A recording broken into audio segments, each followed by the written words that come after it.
Well, like it or not, Generation Y is here and here to stay. But while most of us are just grateful to have a job these days, they expect more. A fulfilling career, because you need to enjoy what you do, and then I think if you enjoy what you do, then the finances will come along with it.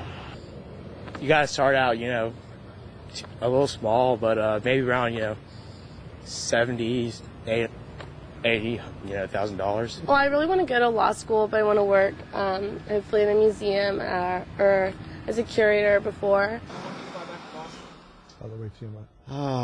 This is the generation that always got a trophy or a ribbon just for participating.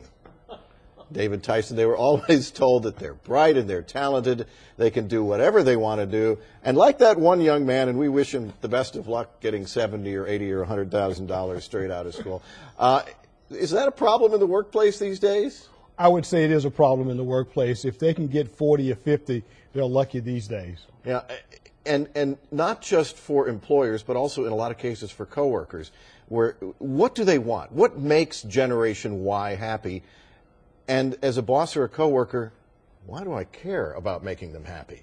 Well, I think it's really important that you have to make them happy because the Generation Y age group will be with us for 50 or 60 years from now. They're going to be paying our Social Security in a couple of years. Exactly. Okay, all right. Well, then we'll keep them happy then in that case.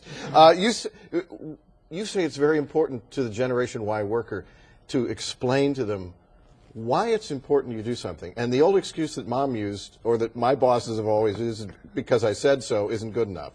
Exactly, it's not. We have to tell them more than what they should do. They need to understand why it's important to the company, why it's important to the department, and why it's important to themselves. Because we brought them up that way with the why. So exactly. Originally we thought of them as millennials, and so all of a sudden they became why.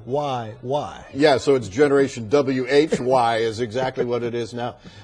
You're a man of a certain age. Yes, I am. About a certain age that I am. And I just look at some, and it's unfair to paint all Generation Y workers like this. Some of them have great work ethics and traditional work ethics, like, mom and dad and grandpa and grandma would appreciate. But a lot of them expect that your job as the boss, and you help, you train companies. That's exactly right. That's exactly right. Your job as the boss is to keep me happy, entertained, and fulfilled, and to be flexible. So I won't be until about 11 this morning just because. Well, that's not necessarily the right thing to do.